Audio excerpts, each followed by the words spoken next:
ಕಾಪು ಪುರಸಭೆ ರಚನೆಯಾದ ಬಳಿಕ ಕಾಪು ತಾಲೂಕು ರಚನೆಯಾಯಿತು. ಸಮಗ್ರ ಅಭಿವೃದ್ಧಿಗಾಗಿ ಕಾಪು ತೆರೆದುಕೊಳ್ಳುವಂತಾಗಿದೆ. ಆದರೆ ಬಿಜೆಪಿಯವರು ಮೊದಲಿನಿಂದಲೂ ಪುರಸಭೆಯನ್ನು ವಿರೋಧಿಸುತ್ತಾ ಅಭಿವೃದ್ಧಿಗೆ ಅಸಹಕಾರ ತೋರುವ ಮೂಲಕ ಪುರಸಭೆಯನ್ನು ನಿರ್ಲಕ್ಷಿಸುತ್ತಿದೆ ಎಂದು ಮಾಜಿ ಸಚಿವ ವಿನಯ್ ಕುಮಾರ್ ಸೊರಕೆ ಆರೋಪಿಸಿದರು. ಕಾಪು ರಾಜೀವ್ ಭವನದಲ್ಲಿ ಪತ್ರಿಕಾಗೋಷ್ಠಿಯಲ್ಲಿ ಮಾತನಾಡಿದ ಅವರು, ಕಾಪು ಪುರಸಭೆಯಲ್ಲಿ ಕಾಂಗ್ರೆಸ್ಸಿಗೆ ಗೆಲ್ಲುವ ಎಲ್ಲ ಅವಕಾಶಗಳಿದ್ದು ಕಾಂಗ್ರೆಸ್ ಬಹುಮತದಿಂದ ಆಡಳಿತ ನಡೆಸಲಿದೆ. ಮತದಾರ ಬೆಂಬಲವೂ ಇದಕ್ಕೆ ಪೂರಕವಾಗಿ ದೊರಕಲಿದೆ ಎಂಬ ವಿಶ್ವಾಸ ಇದೆ ಎಂದರು.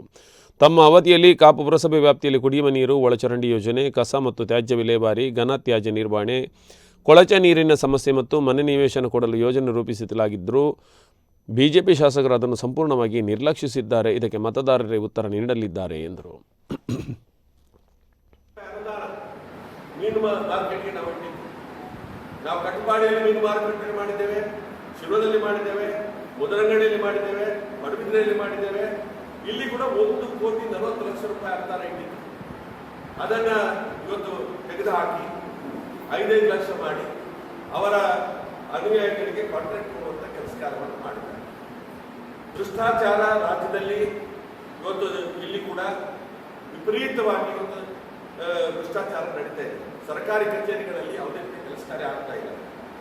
ಭ್ರಷ್ಟಾಚಾರ 40% ಕಮಿಷನ್ ಕೊಡಬೇಕು ಅಂತ ಹೇಳಿ ನಾವು ಕಾಂಗ್ರೆಸ್ನವರು ಹೇಳಿರುವಂಥದ್ದಲ್ಲ.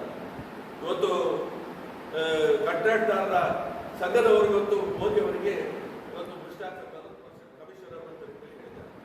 ಇದನ್ನೆಲ್ಲ ತಡೆಗಟ್ಟಬೇಕಾಗಿದ್ರೆ ಕಾಂಗ್ರೆಸ್ ಪಕ್ಷದ ಆಡಳಿತ ಬರಬೇಕು. ಈ ಪುರಸಭೆಯಲ್ಲಿ ಕಾಂಗ್ರೆಸ್ ನಮಗೆ ನೋಡೋಕ್ಕೆ 100% ವಿಶ್ವಾಸ ಇದೆ. ಜನ ತೀರ್ಮಾನ ಕೊಡ್ತಾರೆ. ಇವಾಗಲೇ ಬಿಜೆಪಿ ಹೇಳ್ತಾ ನಾವು 23 ಸ್ಥಾನದಲ್ಲಿ ಗೆದ್ದಾಯ್ತು ಅಂತ ಹೇಳಿ ಚುನಾವಣೆನೇ ಆಗುತ್ತೆ ಇಲ್ಲ. ಇನ್ನೂ ಕೂಡ ಒಂದು ಓಟ್ ಕೂಡ ಪೋಲಾಗಲಿಲ್ಲ. ಇವಾಗಲೇ ಗೆದ್ದಿದ್ದೇವೆ ಅಂತ ಹೇಳಿ ಪ್ರಚಾರ ಮಾಡಿಸುವಂತ ಕೆಲಸಕಾರ ಮಾಡ್ತಾರೆ. ಹಾಗಾಗಿ ನಾವೆಲ್ಲ ಒಗ್ಗಟ್ಟಾಗಿ ಕೆಲಸಕಾರ ಮಾಡ್ತಾ ಇದ್ವಿ. ನಮ್ಮ ನೂತನವಾಗಿ ಆಯ್ಕೆಯಾಗುತ್ತವೆ ಅನುದಾನ ಮೀನು ಮಾರ್ಕೆಟ್ಗೆ